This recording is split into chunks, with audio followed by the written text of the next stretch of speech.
नमस्कार. आस्था लर्न्स या आमच्या एज्युकेशन चॅनेलमध्ये सर्वांचं स्वागत. शिक्षकांसाठी होऊ घातलेली TET परीक्षा आहे किंवा शिष्यवृत्ती परीक्षा आहे, पोलीस भरती आहे, अशा वेगवेगळ्या स्पर्धा परीक्षांसाठी आपण मार्गदर्शन करत आहोत आणि मराठी व्याकरणातील काही महत्त्वाचे घटक या विषयावर आपण चर्चा करत आहोत. त्यातीलच एक महत्त्वाचा आणि नेहमी ज्या घटकावर प्रश्न विचारले जातात तो घटक आता आपण पाहणार आहोत आणि तो घटक आहे मराठी व्याकरणातील जोडाक्षरे. आता जोडाक्षरे म्हणजे दोन वेगवेगळे अक्षरे जोडणे असा अर्थ नाही आहे, तर जोडाक्षरे म्हणजे दोन किंवा अधिक व्यंजने एकत्र आल्यानंतर आणि त्यामध्ये स्वर मिसळल्यानंतर जो एक नवीन अक्षर तयार होतं त्याला जोडाक्षर असं म्हणतात. म्हणजे ज्या अक्षरामध्ये दोन किंवा अधिक व्यंजने पाहिजेत आणि स्वर पाहिजे. आता या नियमानुसार क्ष आणि ज्ञ हे वर्णमालेत येत नाही. हे मराठी वर्णमाला या विषयावरील घटकांमध्ये आपण पाहिलेलं आहे. मग क्ष आणि ज्ञ ही मात्र मुळाक्षरे आहेत. मग आता क्षमध्ये किती व्यंजने आहेत, तर क अधिक श अधिक अ दोन व्यंजने आणि स्वर आहे. मग दोन किंवा दोनपेक्षा जास्त व्यंजने आलेत म्हणून क्ष हे जोडाक्षर आहे. आता ज्ञ तसंच आहे. द अधिक न अधिक य अधिक अ बरोबर ज्ञ, म्हणजे ज्ञमध्ये तीन व्यंजने आणि एक स्वर आहे. त्यापासून ज्ञ तयार झाला म्हणून ज्ञ हे जोडाक्षर आहे. हे आपण वर्णमाला शिकत असताना पाहिलेलं आहे. आता पुन्हा या ठिकाणी पाहिलं. आता आणखी काही शब्द असे महत्त्वाचे पाहणार आहोत की त्या शब्दातील एखादं अक्षर जोडाक्षर आहे की नाही ते आपल्याला पाहायचं आहे. आता कृपा, कृषी, कृष हे जे शब्द आहेत या ठिकाणी क्रू आहे, क्रू आहे, क्रू म्हणजे क्रू हे जोडाक्षर आहे का नाही हे कसं ठरवायचं तर पाहूया आपण. क्रू म्हणजेच क अधिक रू बरोबर क्रू, म्हणजे क हे व्यंजन आलं आणि रू हा स्वर आला आणि त्यापासून क्रू झालं, म्हणजे एकच व्यंजन आलं म्हणून या ठिकाणी क्रू हे जोडाक्षर मानायचं नाही. किमान दोन व्यंजने यायला हवेत, ते क्रूमध्ये दिसत नाहीत म्हणून ते जोडाक्षर नाही. आता क्लृप्ती हा शब्द आहे, त्या शब्दामध्ये किती जोडाक्षर आहेत पाहूया आपण. आता क्लृ आहे म्हणजे क्लृला काय आलं बघा, क अधिक लृ बरोबर क्लृ झालं. आता हा क्लृ हा एकमेव असा हे जोडाक्षर आहे की ते क्लृप्तीमध्ये येतं आणि क्लृ हे जोडाक्षर नाही, कारण त्याचं स्पष्टीकरण या ठिकाणी दिलेलं आहे. पहा, क अधिक लृ बरोबर क्लृ म्हणजे या ठिकाणी एकच व्यंजन आलं आणि लृ हे स्वर आहे, हे लक्षात आलं पाहिजे आपल्याला. म्हणजेच ते क्लृ हे जोडाक्षर नाही. ती मात्र जोडाक्षर आहे. प आणि त हे दोन व्यंजनं आलीत आणि त्याला ई प्रत्यय लागला, ई हा स्वर झाला म्हणून ती हे जोडाक्षर आहे. म्हणजे या शब्दामध्ये एकच जोडाक्षर आहे, हे लक्षात आलं पाहिजे. आता अनेक जणांना असा प्रश्न पडतो की श्रीपती, श्री एकच अक्षर आहे, तर अक्षरावर आपण जायचं नाही. त्या अक्षराचा विग्रह केल्यानंतर त्यामध्ये व्यंजनं किती येतात ते पाहिलं पाहिजे आपल्याला.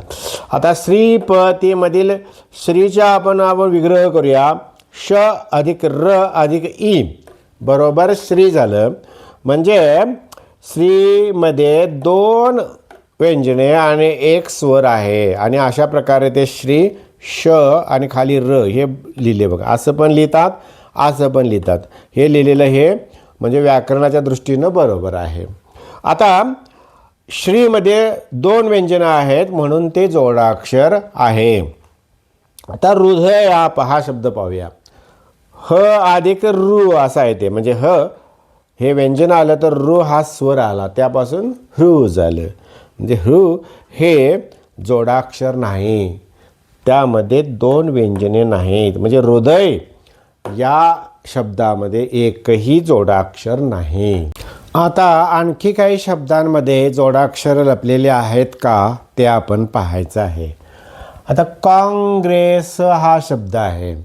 आता काँग्रेसमध्ये कॉंग आहे तो क अधिक आ अधिक अनुस्वार बरोबर कॉंग झालं. म्हणजे या ठिकाणी फक्त क हे एकच व्यंजन दिसत आहे म्हणून कॉंग हे जोडाक्षर नाही, हे लक्षात ठेवायला हवं.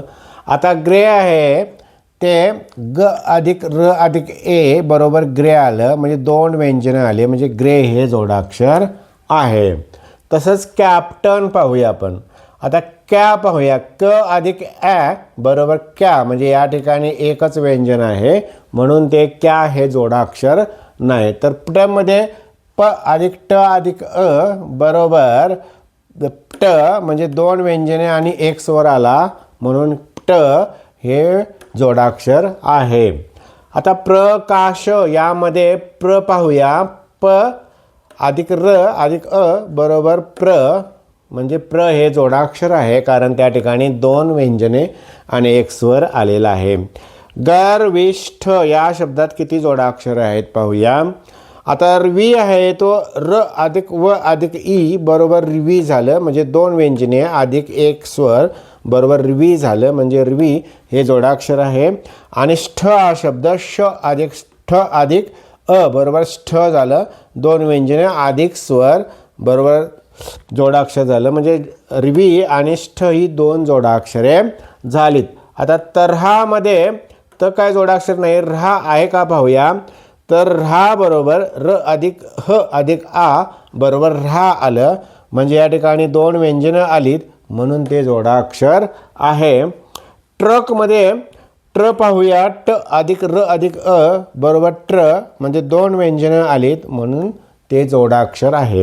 आता हा श्रीकृष्ण जन्माष्टमी या शब्दात किती जोडाक्षरे आलेत ते आपण आता वरील सगळ्या उदाहरणांच्या आधारे नजर टाकून ओळखू शकतो.